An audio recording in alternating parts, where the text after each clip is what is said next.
ಇದೇ point zoom ಮಾಡಿ, ಇದೇ ಪಾಯಿಂಟು.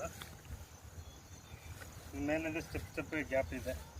300 ಅಲ್ಲಿ ಒಂದು ಗ್ಯಾಪ್ ಸಿಗ್ಬೋದು, ಬಟ್ ಅದು ನೀರು ಬಂದರೂ ಬಂತು, ಇಲ್ಲಾಂದ್ರೆ ಇಲ್ಲ. 600ನಿಂದ 1500ವರೆಗೆ 4 ಗ್ಯಾಪ್ ಸಿಗುತ್ತೆ. ಒಂದು 900, 1300, 1500 ಆ ಥರ 2 ಇಂಚ್ ಮೋರ್ ದೆನ್. ಎಲ್ಲಿ ಫ್ಲೋ ಜಾಸ್ತಿ ಆಗುತ್ತೆ ಅಲ್ಲಿ ಸ್ಟಾಪ್ ಮಾಡೋಣ. ಇದು ಚಂದಾಪುರ ಸರ್, ಚಂದಾಪುರ ಆನೆಕಲ್, ಚಂದಾಪುರ ಆನೆಕಲ್. ಈಗ ಇದೆ ಪಾಯಿಂಟ್. ಒಳ್ಳೆ ಡೈರೆಕ್ಷನ್ 5 ಗ್ಯಾಪ್ ಉಂಟು. 2 ಗ್ಯಾಪ್ ವಾಟರ್ ಫ್ಲೋ ಚೆನ್ನಾಗಿದೆ, 3 ಗ್ಯಾಪ್ ಸಣ್ಣ ಗ್ಯಾಪ್ ಇಲ್ಲ, ಅದರಲ್ಲಿ ನೀರು ಉಂಟು. ಇದು ಡ್ರಿಲ್ಲಿಂಗ್ ಟೈಮಲ್ಲಿ ನನಗೆ ವೀಡಿಯೋ